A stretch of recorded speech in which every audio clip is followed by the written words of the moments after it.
अंबोरा तीर्थ क्षेत्र के विकास कार्य की कार्यकारी अभियंता सार्वजनिक बांधकाम विभाग क्रमांक 3 नागपुर में ई निविदा प्रकाशित की गई है।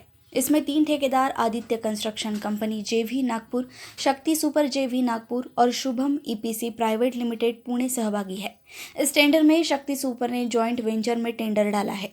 इस टेंडर में शक्ति का शेयर 49% रखा है, जबकि शक्ति बिटकॉइन का टर्नओवर कम होने के बावजूद उनका शेयर 25% होना चाहिए था और इनके पास पत्थर का काम करने का अनुभव भी कम है।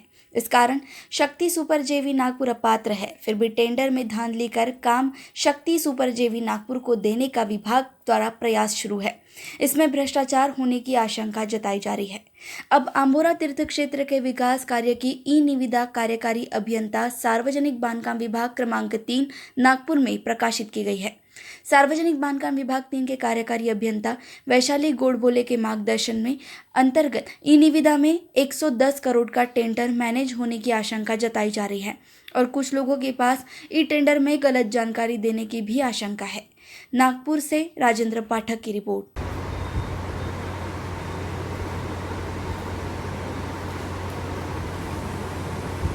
पीडब्ल्यूडी डिवीजन 3 नागपुर इसके तरफ से अंबोरा के लिए डेवलपमेंट का काम निकला था 110 कोटी का, जिसमें तीन कॉन्ट्रैक्टर हैं जिन्होंने पार्टिसिपेट किया था। एक है MS Aditya construction company Nagpur, दूसरी है शक्ति सुपर जेवी नागपुर और शुभम ईपीसी प्राइवेट लिमिटेड।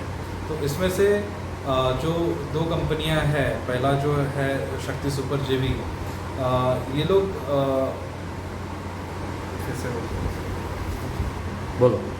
शक्ति सुपर जेवी जो है वो डॉक्यूमेंट्स में उनका कमी पड़ रहा है। जैसे कि कौन से डॉक्यूमेंट में कमी पड़ रहा है?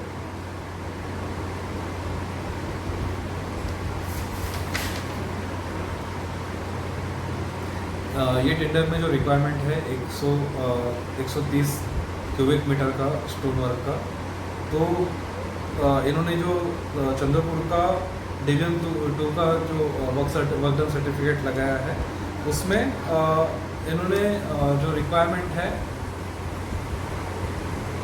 कैसे शक्ति जेवी सुपर शक्ति जेवी ने जो वर्क डन का सर्टिफिकेट लगाया चंद्रपुर से डिवीजन 2 का, उसमें जो उनका काम का एक्सपीरियंस है वो स्टोन वर्क में नहीं गिना जाता है।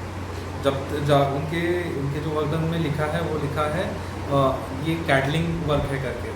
सो वो हिसाब से अगर देखा जाए तो ये इस काम के लिए क्या बोलते हैं, क्वालिफाइड नहीं होना चाहिए, नहीं होते हैं। और दूसरी बात अगर देखी जाए तो ये जब जेवी कर रहे हैं तो जेवी में टोटल जो उनका टर्नओवर डिवाइडेड बाय जो टेंडर की वैल्यू है, उसके हिसाब से इनका जो परसेंटेज पड़ता है वो 25% ही पड़ता है। और इन्होंने जो डॉक्यूमेंटेशन में मेंशन किया 49% का, तो वो हिसाब से भी इनकी जो इन्होंने जो माहिती दी वो क्या बोलते हैं उसको करेक्ट नहीं है। सो वो हिसाब से भी सुपर जेवी जो है वो इस टेंडर के लिए क्वालिफाई नहीं होती है।